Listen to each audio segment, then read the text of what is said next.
নমস্কার, এমবিএফটির একটা নতুন ভিডিওতে তোমাদের স্বাগত। আমি প্রবুদ্ধ। আজকের ভিডিওতে একটা ছোট আপডেট দিতে চলে এসেছি। আমরা যেমনটা টুইটারে তোমাদের জানিয়েছিলাম যে অ্যালবার্তো রদ্রিগেজের সাথে কথাবার্তা অনেক দূর এগিয়ে গেছে মোহনবাগানের। ডিলটা অলমোস্ট ডান হয়ে গেছে। জাস্ট একটা কন্ট্রাক্ট টার্মিনেশনের ব্যাপার ছিল পার্সিব বান্দুংয়ের সাথে। এখন যা খবর, সেই কন্ট্রাক্টটা টার্মিনেট হয়ে গেছে প্লেয়ারটার পার্সিব বান্দুংয়ের সাথে, এবং অ্যালবার্তো রদ্রিগেজ ফ্রি এজেন্ট হিসেবে যোগ দিতে চলেছেন মোহনবাগানে। সূত্র মারফত খবর, 2 বছরের চুক্তিতে সাইন করছেন এই 31 বছর বয়সী স্প্যানিশ ডিফেন্ডার, যার চুক্তিতে একটা 1 বছরের কন্ট্রাক্ট এক্সটেনশনের অপশনও দেওয়া হচ্ছে। অর্থাৎ প্রায় আগামী 2 বছরের জন্য আমরা মোহনবাগান মাথাতে দেখবো অ্যালবার্তোকে, বলা যেতেই পারে। অ্যালবার্তোকে নিয়ে আমাদের একটা ডিটেলড ভিডিও এসেছিল চ্যানেলে, যেখানে আমরা লাইভে এসেছিলাম। অলমোস্ট 1 ঘন্টার একটা লাইভ আছে চ্যানেলে, তোমরা ডিটেলসে আলোচনাটা সেখান থেকে দেখে প্লেয়ারটার ব্যাপারে বুঝতে পারবে। বাট যদি তোমরা ছোট করে জানতে চাও অ্যালবার্তোর কি ক্যালিবারের প্লেয়ার, অ্যালবার্তোর প্রথম গুণ হচ্ছে তার অ্যাভেলেবিলিটি। আমাদের মোহনবাগানে গত বছর আমরা চোট সমস্যায় জর্জরিত ছিলাম। অ্যালবার্তো এমন একজন প্লেয়ার যিনি লাস্ট 2 বছরে সেভাবে কোনো গেম মিস করেননি, প্রায় রেগুলার তিনি খেলে গেছেন। অ্যালবার্তো একজন স্প্যানিশ, তার অভিজ্ঞতা আছে স্প্যানিশ 2য় ডিভিশনে 2টো সিজন খেলার। তারপর গত বছরে এশিয়ার ইন্দোনেশিয়ান লিগে তিনি খেলেছেন। অনেকে হয়তো ইন্দোনেশিয়ান লিগ এবং তার মার্কেট ভ্যালু দেখে ভুরু কুচকাচ্ছেন, কিন্তু ইন্দোনেশিয়ান লিগের থেকে সব ক্লাব কিন্তু খুব খারাপ না। পার্সিব বান্দুং এশিয়ার অন্যতম শক্তিশালী ক্লাব বলা চলে। হ্যাঁ, খুব শক্তিশালী নয় অবশ্যই, কিন্তু মোহনবাগানের সমতুল্য ক্লাব বলা চলে পার্সিব বান্দুংকে। যেখানে যদি আমি ওই লাইভেও বলেছিলাম যে যদি পার্সিব বান্দুং আইএসএলে খেলে তারা নিশ্চিন্তে টপ 4-এ ফিনিশ করবে। তো পার্সিব বান্দুংয়ের শক্তি সম্পর্কে তোমরা বুঝতেই পারছো কিরকম শক্তিশালী দল। সেই দলের হয়ে গত বছর সবকটি ম্যাচ প্রায় খেলেছিলেন তিনি, এবং তিনি তার দলকে নিয়ে গেছিলেন তাদের ফাইনালে, এবং সেখানে তিনি ট্রফিও জেতেন। টুর্নামেন্ট শেষে লিগের সেরা দলে সেরা 11-এ নির্বাচিত হন অ্যালবার্তো। তাহলে তার ক্যালিবার নিয়ে বোঝাই যাচ্ছে।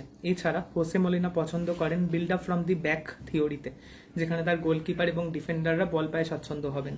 অ্যালবার্তোর অন্যতম বড় গুণ তার পাসিং অ্যাবিলিটি।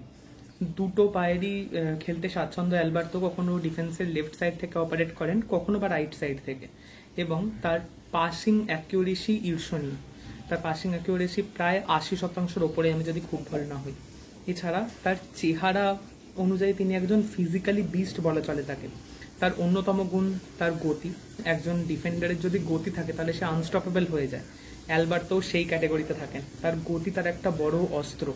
অ্যালবার্তো এমন একজন প্লেয়ার যিনি ওয়াইড স্পেসকে ডিফেন্ড করতে দক্ষ।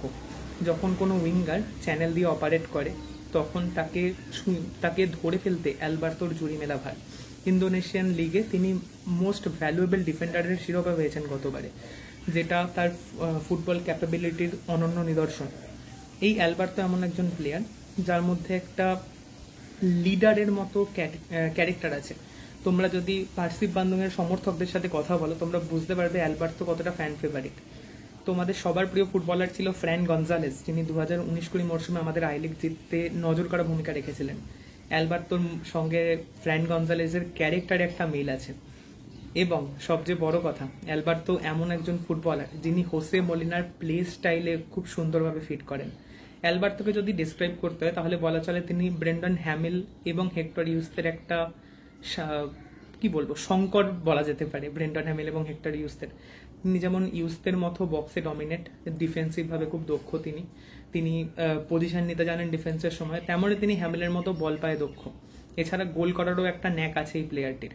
তো সব মিলে এই প্লেয়ারটি মোহনবাগানে আসায় যে মোহনবাগানের লাভ হবে তা বলাই বাহুল্য। এছাড়াও এখানে খুব ছোট্ট করে আমরা বললাম, প্রায় 1 ঘন্টার একটা ডিসকাশন চ্যানেলে রয়েছে লাইভে, যেটা আমরা বারবার বলছি, ওটা তোমরা প্লিজ দেখো, তাহলে প্লেয়ারটার ব্যাপারে একটা সম্যক ধারণা তোমরা পেয়ে যাবে, আমরা আশা করছি। ভিডিওটা দেখার জন্য ধন্যবাদ। আমাদের ভিডিওটা লাইক করে দাও, শেয়ার করে দাও, চ্যানেলটা সাবস্ক্রাইব করে দাও।